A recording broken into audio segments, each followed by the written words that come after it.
Bismillahirrahmanirrahim. Assalamualaikum warahmatullahi wabarakatuh. Hai teman-teman, selamat pagi. Ketemu lagi dengan Pak Reza nih. Apa kabar teman-teman hari ini? Semoga selalu dalam keadaan sehat walafiat ya. Oke, di sini Pak Reza akan memberikan materi terkait bahasa Sunda dengan materi carita pondok atau carpon. Nah, sebelumnya Pak Reza mau tahu dulu nih, teman-teman sudah pernah mendengar gak istilah carpon? Masih ada yang belum? Oke ya. Istilah carpon sebenarnya teman-teman pasti sudah mengenalnya, cuman dalam bahasa Indonesia. Nah, sebenarnya carpon itu dalam bahasa Indonesianya adalah cerpen atau cerita pendek. Nah, dalam bahasa Sunda, cerita pendek itu disebutnya dengan carpon atau carita pondok. Nah, carpon itu adalah sebuah cerita pendek yang merupakan suatu karya sastra berbentuk prosa modern. Nah, jadi teman-teman prosa itu dibagi dua. Ada yang namanya prosa modern, ada yang namanya prosa lama. Nah, prosa modern itu contohnya seperti novel. Kalau prosa lama itu contohnya seperti dongeng. Nah, terus apa sih Pak yang membedakan antara carpon dengan novel? Nah, carpon itu adalah cerita pondok yang dimana ceritanya itu yang namanya juga cerita pondok, berarti ceritanya pendek, berarti ceritanya hanya sedikit, hanya menceritakan satu kejadian saja. Beda dengan novel. Kalau novel itu bisa menjadi sebuah buku ya, jadi ceritanya berbagai cerita, berbagai kejadian itu diceritakan dalam sebuah cerita yang dinamakan novel. Nah, berbeda dengan carpon. Kalau carpon itu hanya satu kejadian aja, berarti ceritanya itu hanya sedikit. Nah, untuk lebih jelasnya Pak Reza akan kasih tahu nih ciri-ciri carpon itu seperti apa. Pertama, ciri carpon itu dapat selesai dibaca dalam sekali waktu. Artinya, dalam sekali baca teman-teman dapat menyelesaikan cerita pondok tersebut atau carpon tersebut. Berbeda dengan novel. Kalau novel itu kita membutuhkan waktu lama dan kita membutuhkan waktu berulang-ulang untuk membacanya sampai selesai. Kemudian yang kedua, itu alurnya tidak kompleks atau hanya berpusat pada satu kejadian saja. Nah, seperti yang tadi Pak Reza jelaskan, kalau cerita pondok itu hanya satu kejadian yang diceritakan ya, dari awal sampai selesai hanya satu kejadian. Sedangkan kalau novel itu berbagai macam kejadian dituangkan dalam satu buku atau satu cerita sehingga panjang. Ya, yang ketiganya ciri carpon itu memberi kesan seolah-olah kejadian itu benar-benar terjadi. Nah, carpon itu termasuk cerita fiksi ya. Namun, carpon itu dibuat seolah-olah cerita fiksi tersebut benar-benar terjadi di kehidupan nyata. Nah, itu adalah ciri-ciri dari carpon. Selanjutnya, Pak Reza akan menjelaskan tentang unsur-unsur apa saja sih yang terdapat dalam cerita pondok.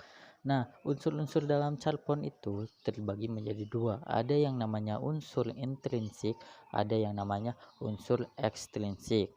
Nah, unsur intrinsik tersebut diantaranya ada pelaku, amanat, tema, latar, galur. Kemudian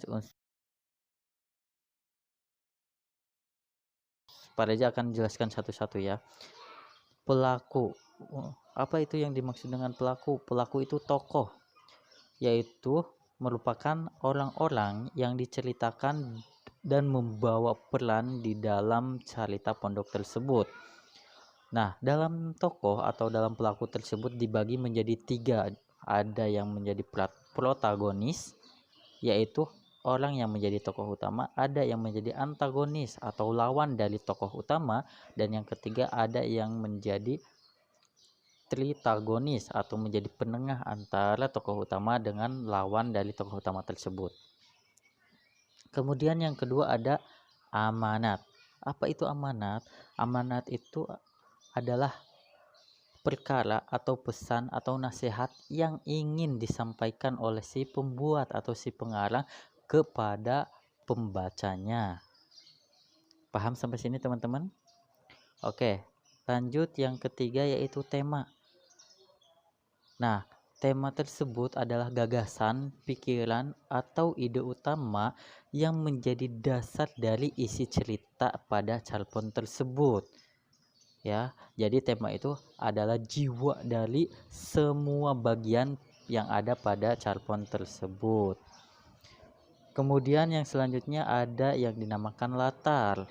Nah, latar ini adalah semua petunjuk atau keterangan yang ada kaitannya dengan waktu, suasana, ruang, situasi, dan keadaan pada peristiwa yang ada di cerpen tersebut. Nah, di sini latar itu ada terbagi menjadi 3. Ada latar waktu, ada latar tempat, dan ada latar suasana. Oke, selanjutnya ada yang namanya galur. Apa itu galur? Galur itu alur cerita, yaitu runtutan cerita yang dibangun berdasarkan tahapan-tahapan kejadian yang digabung membentuk suatu kejadian utuh dari awal sampai akhir. Itu yang dimaksud dengan unsur intrinsik pada cerpen. Selanjutnya Pak Reja akan membahas unsur ekstrinsik unsur ekstrinsik pada cerpen. Yang pertama itu ada nilai-nilai dari cerpen tersebut. Nah, nilai-nilai apa saja sih yang terdapat dalam cerpen tersebut? Itu termasuk ke dalam unsur ekstrinsik. Kemudian ada latar belakang kehidupan dari si pengarang atau biografinya pengarang tersebut. Nah, itu termasuk ke dalam unsur ekstrinsik. Kemudian ada juga situasi sosial. Nah, selanjutnya bagaimana sih teknik untuk menulis sebuah cerpen? Nah, untuk membuat sebuah cerpen, teman-teman itu tidak asal membuat, tapi ada teknik-teknik perlu kita pikirkan sebelum membuat sebuah cerpen. Yang pertama, misalnya tema. Nih, yang utama itu tema.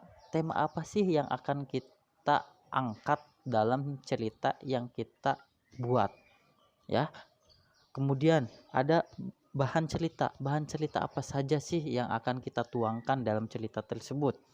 Ya, kemudian alur. Nah, alurnya seperti apa sih agar cerita tersebut runtut dari awal kejadian sampai akhir kejadian, ya, agar saling berkesinambungan, agar saling nyambung cerita tersebut. Kemudian tokoh. Nah, perhatikan juga tokoh-tokohnya. Siapa aja tokoh-tokohnya, ya, karakternya seperti apa, ya. Kemudian dialog. Nah, di sana juga harus dituangkan dialog antar tokoh atau antar pemain-pemain yang ada pada cerita tersebut. Kemudian sudut pandang. Nah, sudut pandang teman-teman itu seperti apa dalam cerita tersebut. Yang terakhir amanat, ini yang paling penting. Jadi dalam semua cerita, dalam semua cerpen itu harus mengandung amanat atau pesan yang ingin kita sampaikan dari cerita yang kita buat tersebut apa, ya. Jadi itu untuk teknis yang harus ada dalam penulisan sebuah cerpen. Oke, untuk materi cerpen hari ini sudah selesai sampai sini.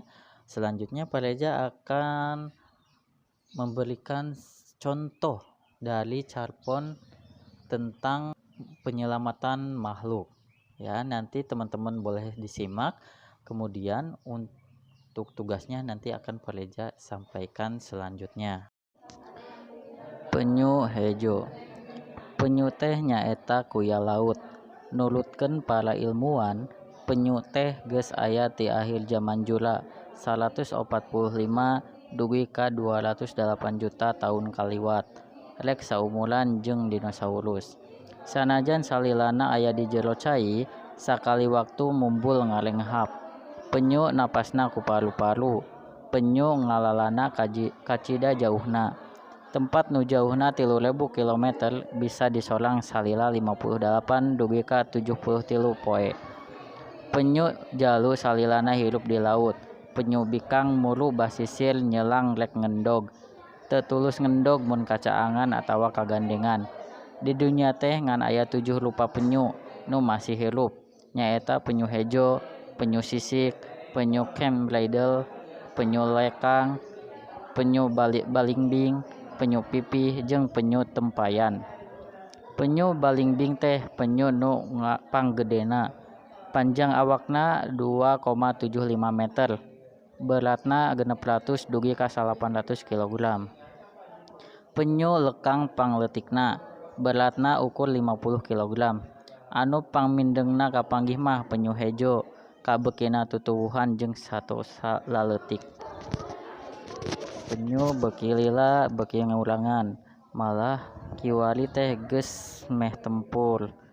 Eta teh lantaran mindeng kaganggu jeung habitatna rusak. Upamana anak penyu kajaling ku pamayang atawa nelayan atawa diala terus diawetkeun dijual keur kenang-kenangan. Di basisir Pakidulan Jawa Barat sok aya keneh nu ngala endog penyu keur jualeun atawa keur konsumsi. Dina sakali ngendog aya 150 na, tapi kusabab mindeng dicokotan lila-lila mah beak. Keur pelestarian penyu hejo khususna sangkan penyu teu tumpur di sababaraha tempat di basisir Laut Kidul, di Batu Karas, di Pangandaran, di Pangumbahan, di Cikepuh, kitu deui di Parigi geus diadegeun kelompok penangkaran biota laut KPBL. Eta kelompok teh ti taun 1883 geus ngamimitian programna di wilayahna. Kagiatan para anggotana ngumpulkeun endog penyu mapay basisir ti mimiti Batu Hiu nepi ka Bojong Salaut saban tabuh 11 peuting.